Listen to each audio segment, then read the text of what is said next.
Good morning everyone. आज हम question 3 exercise 3.6 का क्वेश्चन 2 शुरू करते हैं। क्वेश्चन 2 का फर्स्ट पार्ट शुरू करने से पहले हमें ये दो टर्म्स पता होनी चाहिए, अपस्ट्रीम और डाउनस्ट्रीम। ये हमारे पास कोई भी रिवर है, इसे अच्छे से समझना, इसके क्वेश्चन बहुत इंपॉर्टेंट है और ये हमेशा एग्जाम में आते ही है मैक्सिमम टाइम्स। ये हमारे पास कोई भी रिवर है और रिवर जो है वो किसी भी डायरेक्शन में फ्लो कर सकती है। वो इस डायरेक्शन में भी जा सकती है और वो अपोजिट डायरेक्शन में, इस डायरेक्शन में भी फ्लो कर सकती है। ठीक है, अगर इसमें हमारे पास कोई भी बोट है, ये हमारे पास बोट हो गई। अगर हमारी बोट इस डायरेक्शन में जा रही है और रिवर भी फ्लो इसी डायरेक्शन में कर रही है, तो हमारी जो बोट है वो बहुत इजीली, बोट के लिए बहुत इजी हो जाएगा इस डायरेक्शन में फ्लो करना, क्योंकि हमारे जो रिवर का फ्लो है, रिवर का करंट है, वो भी किस डायरेक्शन में है, सेम डायरेक्शन में। तो हमारी बोट को हम क्या बोलेंगे कि वो किस में जा रही है, डाउन स्ट्रीम। डाउन स्ट्रीम का मतलब हमारा flow of current, flow of river भी सेम डायरेक्शन में और बोट भी सेम डायरेक्शन में जा रही है। तो हमारी नेट स्पीड जो होती है वो किसके इक्वल आ जाएगी, speed of boat, speed of boat plus speed of current. जो हमारी रिवर का करंट है उन दोनों का क्या हो जाएगा, स्पीड जो है वो प्लस हो जाती है डाउन स्ट्रीम में। मतलब दोनों जो है वो सेम डायरेक्शन में जा रही है। जैसे तूफान आए, अगर हम तूफान की डायरेक्शन में ही जाए ना, जिस साइड तूफान आ रहा है उसी डायरेक्शन में हम जा रहे हैं, तो हमारी स्टेप्स जो है वो बहुत जल्दी निकलते हैं। लेकिन बाय चांस तूफान की डायरेक्शन जो है वो अपोजिट हो और हमें जाना इस साइड है और उसे अपोज करना है, तूफान को अपोज करना है, हम बाय चांस तूफान की डायरेक्शन ये है और हम इसकी अपोजिट साइड से जा रहे हैं, तो हमें बहुत मुश्किल हो जाता है अपने स्टेप्स निकालने, बहुत मुश्किल से आगे चल पाते हैं। सेम ऐसे ही इस केस में होता है। अगर हमारे सिमिलरली अगर बोट इसी साइड में जा रही है, लेकिन इस बार जो स्पीड जो रिवर की है या स्पीड ऑफ जो करंट है वो अपोजिट डायरेक्शन की है, तो बोट को बहुत मुश्किल हो जाएगा आगे ट्रेवल करना, क्योंकि ये जो रिवर का फ्लो है वो उसे अपोज कर रहा है, उसे आगे नहीं जाने दे रहा। तो हम इसे बोलते हैं डाउन स्ट्रीम, अपस्ट्रीम। अपस्ट्रीम का मतलब है दोनों की डायरेक्शन अपोजिट। तो इसमें हमारे पास नेट स्पीड जो है,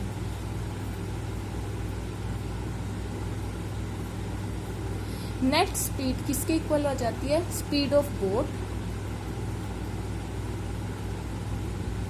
minus speed of current.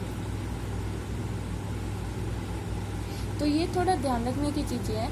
Upstream का मतलब हमारे पास बोट में से स्पीड ऑफ करंट माइनस करना होता है और डाउनस्ट्रीम का मतलब स्पीड ऑफ बोट में करंट जो है वो प्लस करना होता है, क्योंकि दोनों जो है वो सेम डायरेक्शन में है। और तुम्हें ये फॉर्मूला तो याद है, speed is equals to distance over time. तो ये दोनों कंसेप्ट आगे क्वेश्चन में यूज होंगे। तो क्वेश्चन फर्स्ट करते हैं। अब देखो क्वेश्चन सेकंड का फर्स्ट पार्ट है, Ritu can row down stream 20 kilometre in 2 hours. Ritu down stream row करती है 20 किलोमीटर 2 घंटे में और अप स्ट्रीम 4 किलोमीटर जाने में उसे 2 घंटे लगते हैं। अब हमें स्पीड ऑफ रोइंग निकालना है और स्पीड ऑफ करंट। अब पहले तो लेट कर लेते हैं, जो निकालना है वैसे उसे तो लेट करेंगे। लेट स्पीड ऑफ रोइंग हमने x ले लिया और स्पीड ऑफ करंट y ले लिया। अब हमारे पास डाउन स्ट्रीम है, डाउन स्ट्रीम का मतलब दोनों स्पीड्स क्या हो जाएंगी, प्लस। तो x प्लस y, ये हमारे पास क्या आ गई, स्पीड। और किसके इक्वल होगा, स्पीड हमेशा किसके इक्वल है, डिस्टेंस ओवर टाइम के। डिस्टेंस कितना है हमारे पास, 20 किलोमीटर और टाइम कितना आ गया हमारे पास, 2 आवर्स।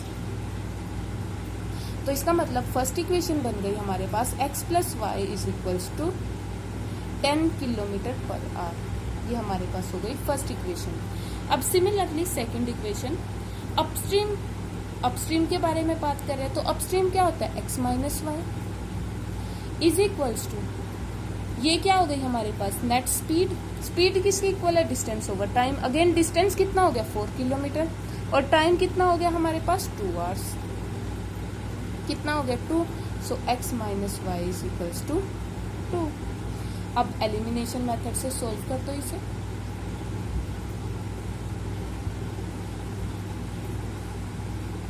फर्स्ट है x plus y is equals to 10 and the second equation is x plus y is equals to 10 is first equation and x minus y is equals to 2 is considered as second equation.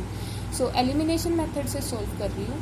पहले equation ऐसे ही लिख ली, दूसरी भी equation ऐसे ही लिख ली, y को cancel कर दिया, 2x किसके इक्वल आ गया 12 के, और x जो है वो हमारा 12/2 is equals to 6 kilometre per hour. और x जो था वो हमारे पास था स्पीड ऑफ रोइंग, तो x जो है वो हमारे पास कितना आ गया 6 किलोमीटर पर आवर। अब x की वैल्यू किसी भी इक्वेशन में पुट कर दो, x plus y is equals to 10 के इक्वल है, तो x कितना हो गया 6 plus y is equals to 10, y is equals to 10 minus 6 is equals to 4। y की वैल्यू क्या आ गई हमारे पास 4 किलोमीटर पर आवर। y क्या कंसीडर किया था हमने, स्पीड ऑफ करंट, तो स्पीड ऑफ करंट जो है वो हमारे पास कितना आ गया 4 किलोमीटर पर आवर।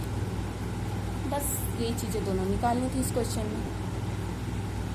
अब हम क्वेश्चन 2 का सेकेंड पार्ट शुरू करते हैं। सेकेंड पार्ट है 2 womens and 5 men can together finish embroidery work in 4 days। 2 womens हैं और 5 men हैं जिन्होंने साथ काम किया और 4 दिन में अपना एम्ब्रॉयडरी वर्क कंप्लीट कर दिया। और या फिर 3 women and 6 men can complete it in 3 days। अगर 6 वुमेन और 6 मैन हो तो वो इस काम को 6 दिन में कंप्लीट कर देते हैं। अब हमें निकालना है कि एक वुमेन को और एक मैन को कितना टाइम लगेगा अगर वो अकेले काम करें। तो पहले तो लेट कर लो, जो हमें पूछा होता है पहले तो वही लेट कर लेते हैं। तो let time taken by one women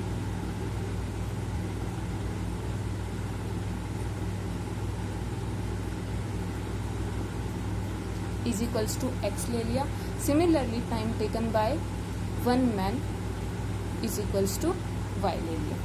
अब हमारे पास 2 वुमेन्स हैं तो हम क्या करेंगे 2/x, क्योंकि एक वुमेन का वर्क जो है वो x है, तो 2 वुमेन्स जो है वो कितना काम करेगी 2/x प्लस 5 मेंस, तो 5 men का वर्क कहाँ जाएगा y, और उन्हें कितने दिन लगे 4 days, तो ये कितना आ गया 1/4। अब देखो, अब हमने ये इसका जो वुमेन्स का वर्क है वो हमने ओवर में क्यों लिखा है। लेट कर लो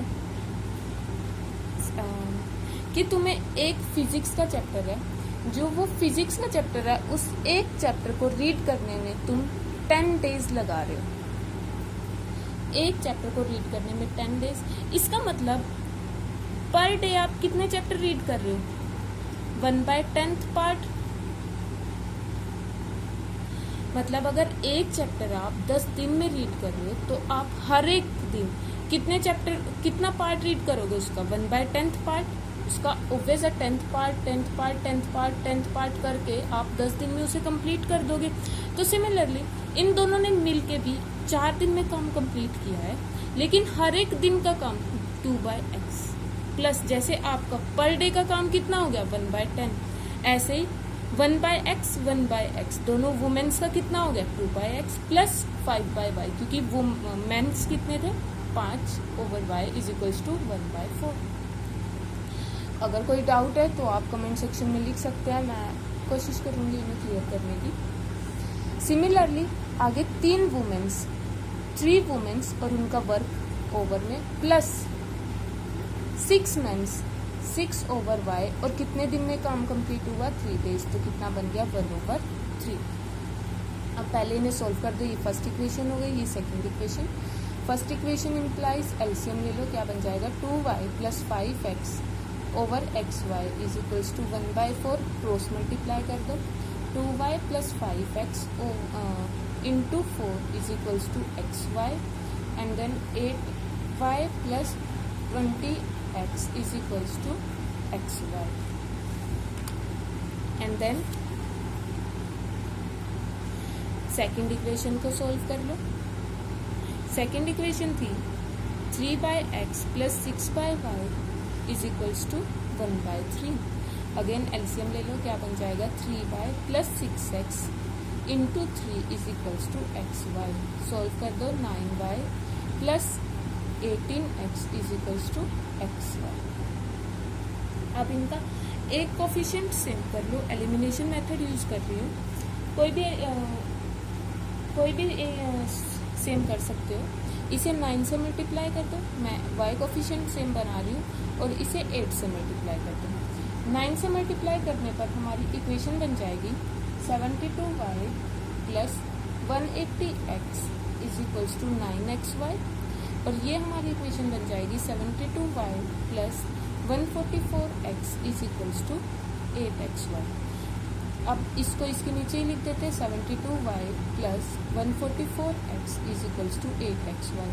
दोनों को सॉल्व कर दो, साइन चेंज कर दो, ये कैंसिल हो गया। इसे सॉल्व कर दो, क्या बन जाएगा माइनस करके 36x इज इक्वल्स टू 9 में से 8 गए 1xy, x से x कैंसिल हो गया, y जो है वो हमारे पास कितना आ गया 36।